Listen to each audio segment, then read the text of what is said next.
Saudara-saudariku yang terkasih, hari ini Minggu 23 Juni 2024. Saya Romo Siga dari Paroki Santo Yusuf Surabaya. Dalam nama Bapa dan Putra dan Roh Kudus, amin.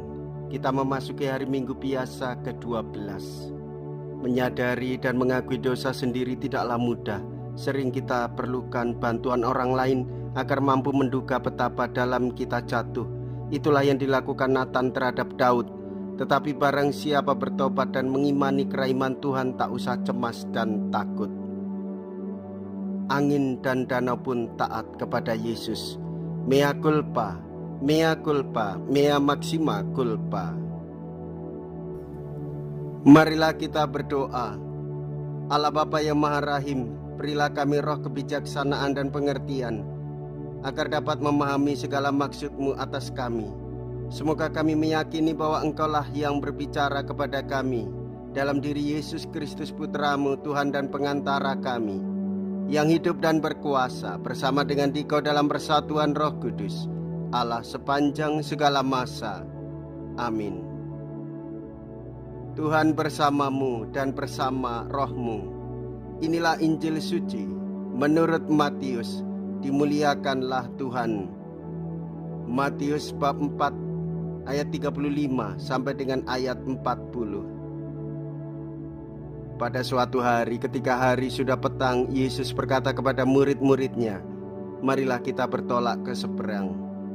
Mereka meninggalkan orang banyak yang ada di sana lalu bertolak dan membawa Yesus dalam perahu itu di mana ia telah duduk, dan perahu-perahu lain pun menyertai dia. Lalu mengamuklah taufan yang sangat dahsyat, dan ombak menyembur masuk ke dalam perahu sehingga perahu itu mulai penuh dengan air. Pada waktu itu Yesus sedang tidur di buritan di sebuah tilam.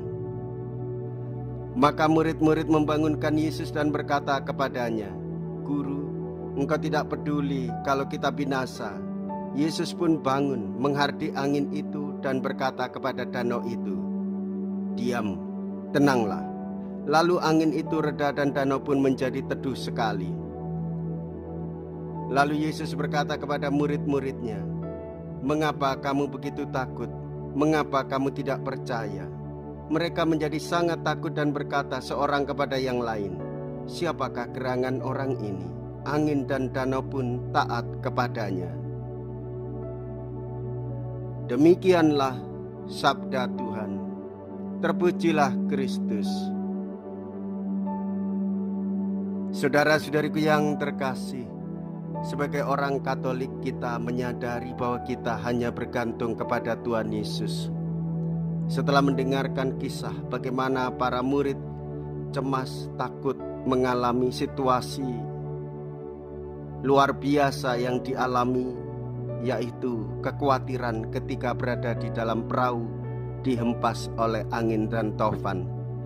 Mereka cemas karena badai yang besar menghadang mereka. Tetapi ada kecemasan lain yang lebih besar, yaitu kecemasan bahwa Yesus yang mereka harap-harapkan ternyata hanya tidur seolah tidak terjadi sesuatu. Bisa dipahami mungkin para murid waktu itu begitu kesal terhadap Yesus. Bagaimana bisa Yesus hanya diam saja? Apakah dia tidak peduli kalau mereka mati? Begitulah kegelisahan pikiran yang mereka alami. Saudara-saudari, Tuhan tidak pernah meninggalkan kita. Tuhan Yesus selalu bersama dengan kita. Ia datang pada saat yang tepat untuk bertindak menyelamatkan kita. Yang dituntut dari kita adalah selalu percaya dan taat kepada Tuhan Yesus. Tuhan sedang mengerjakan karya lain di dalam hidup kita. Maka sadarilah, bertumbuhlah dalam iman, hiduplah di dalam kedewasaan, hanya selalu bergantung kepada Tuhan Yesus. Jikalau kita berani hidup menderita dalam Yesus, maka kita akan dipermuliakan di dalam Kristus. Terpujilah nama Yesus, Bunda Maria dan Santo Yosef untuk selama-lamanya. Marilah kita berdoa. Allah Bapa Maha Kuasa, kami bersyukur Engkau telah mengutus Yesus Putra-Mu yang penuh wibawa menyampaikan sabda kedamaian. Semoga sabdanya meredakan badai tofan yang mengguncang hati, keluarga, dan masyarakat kami. Sebab Dialah Tuhan dan pengantara kami. Amin. Tuhan beserta kita, sekarang dan selama-lamanya. Semoga Allah yang Maha Kuasa memberkati saudara sekalian, Bapa dan Putra dan Roh Kudus. Amin. Saudara-saudariku yang terkasih, pergilah, ibadah sabda sudah selesai. Syukur kepada Allah.